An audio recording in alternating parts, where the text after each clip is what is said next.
Hey Norris, so today one of the things we want to talk about is basically called scaling to the cat. So when the workouts are designed or programmed, they are programmed with a certain time domain or a certain metabolic effect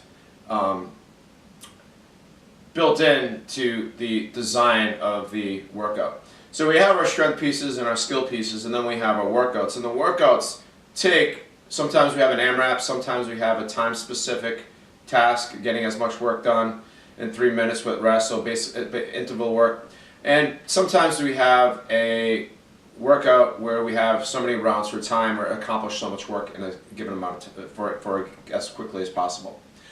And when we design these workouts, there are certain metabolic or energy systems which are in mind, which we're training and trying to focus on for that day's work. And one of the things that we do when we look at these energy systems and these time caps and these workouts is we use weights which we think are going to meet the demands of the time domain. And we have RX weights, and then we have weights under the RX weights. And one of the things that a lot of people tend to do is they see an RX weight there and they just immediately go to the RX weight and negate what the intent of the workout is supposed to do. So I'll give an example. Fran is supposed to be a workout which most people do in under 5 minutes. Fran is supposed to be done non-stop and is supposed to leave you lying on the floor, demoralized, totally gassed, taxed, and needing an hour, if not more, to recover. If you do it properly. It's meant to take everything out of you, and what it's doing is it's measuring your lactic threshold, all right, which is just one of the energy systems which your body uses. Now, if you do Fran with 95 pounds and it takes you 8 to 10 to 12 minutes to finish Fran with that weight and the movements of full pull-ups, then you're missing what Fran is intended to do.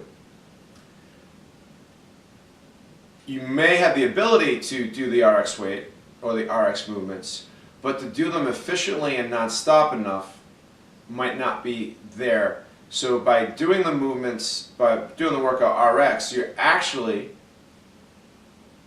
defeating the purpose of the workout. And then you're negating the intended programming of that workout in terms of its effect metabolically.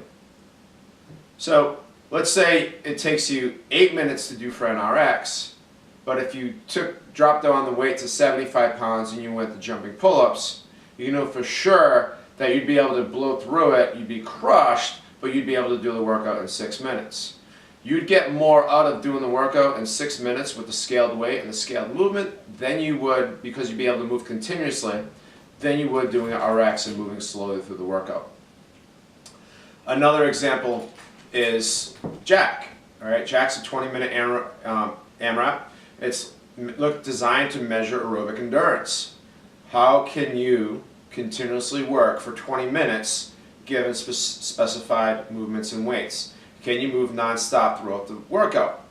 The RX weight for Jack with the push press is 115 pounds.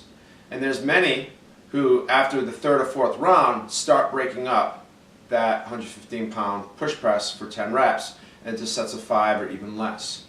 Once again, by not continuously moving through the workout for the full 20 minutes with minimal rest, all right, and granted you're not going to go as hard in a 20-minute workout as you would in a workout like Fran, you're still defeating the purpose of the workout, is to get 20 minutes of continual rest or continual work. Something like Jack, you have 10 kettlebell swings, 10 push presses, 10 box jumps. Each thing is designed, or theoretically designed, to be done unbroken, and you're moving from one exercise to the next. So that when you pick up that barbell, you're not putting it down until the end of the 10 reps. DT is another one. DT is a workout which probably should be done in 8 minutes or less. Yes, many people can do the workout RX with 155 pounds, which is the men's weight, but it takes them well over 10 to 12 minutes to do, if not longer. Once again, this is defeating the purpose of the workout. So one of the things which I'm highly encouraging you to do is start to pay attention to what's written on the board and what the coaches are talking about in terms of time domains, in terms of what you should be doing, or the time caps. So we want you to scale to the cap. So if there's 5 rounds and the cap is 15 minutes, we want you to finish the workout in that 15 minutes, not get to the time cap and still have another round to do and say, oh well, all right, and I'm just done here. We want you to finish the workout on that time cap.